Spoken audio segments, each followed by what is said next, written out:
A beautiful heart, faithful and strong. Sharing kindness. It's an easy feat, and magic makes it all complete. You have mine. Do you know you are my very best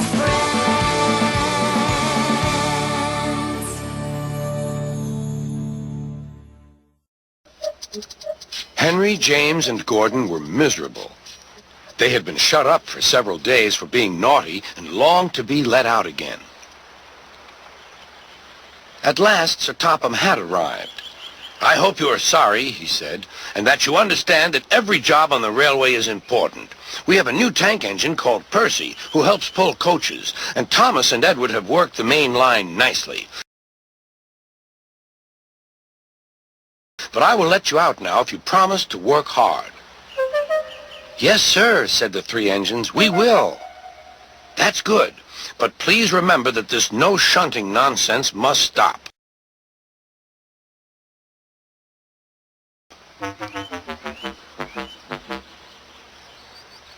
Sir Topham Hatt then told Percy, Edward, and Thomas that they could go and play on the branch line for a few days. And they ran off happily to find Annie and Clarabelle at the junction. The two coaches were very pleased to see Thomas again. Edward and Percy played with the freight cars. "Stop! Stop! Stop!" screamed the cars as they were pushed into their proper sidings. But the two engines laughed and went on shunting till the cars were tidily arranged.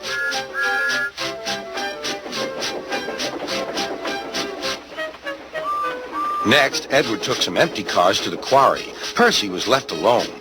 He didn't mind that a bit.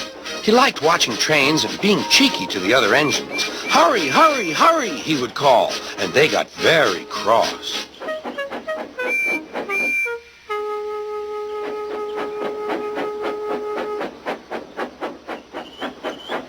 After a great deal of shunting, Percy was waiting for the signalman to set the switch so he could get back to the yard. Percy was being rather careless and not paying attention. Edward had warned Percy, "Be careful on the main line. Whistle to the signalman that you are there." But Percy didn't remember to whistle, and so the busy signalman forgot him.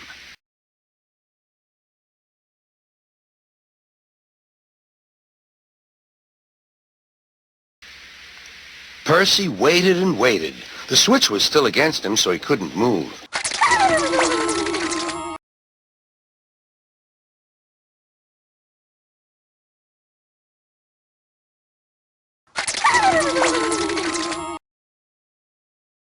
Don't know. Never gotten any like it before. Then he looked along the main line. Beep, beep! He whistled in horror, for rushing straight toward him was Gordon with the express. "Oh!" groaned Gordon. "Get out of my way!"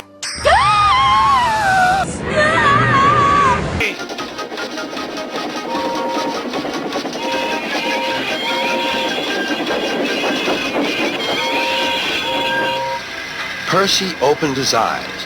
Gordon had stopped with Percy's buffers just a few inches from his own. But Percy had begun to move. "I won't stay here. I'll run away," he puffed. He went straight through Edward's station and was so frightened that he ran right up Gordon's hill without stopping.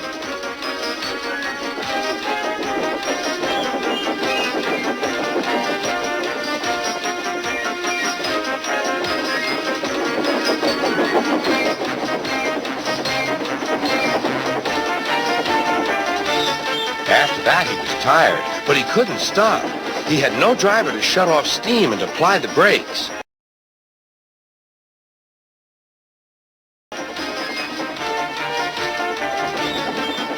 "I want to stop! I want to stop!" he puffed. The man in the signal box saw Percy was in trouble, so he kindly set the switch. Percy puffed wearily onto a nice empty siding, ending in a big bank of earth. He was too tired now to care where he went. "I want to stop! I want to stop!" "I have stopped," he puffed thankfully. "Never mind, Percy," said the workmen as they dug him out. "You shall have a drink and some coal, and then you'll feel better." Presently, Gordon arrived. "Well done, Percy. You started so quickly that you stopped a nasty accident." "I'm sorry I was cheeky," said Percy. "You were clever to stop," replied Gordon.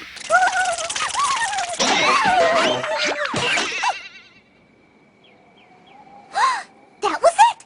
That's the doozy!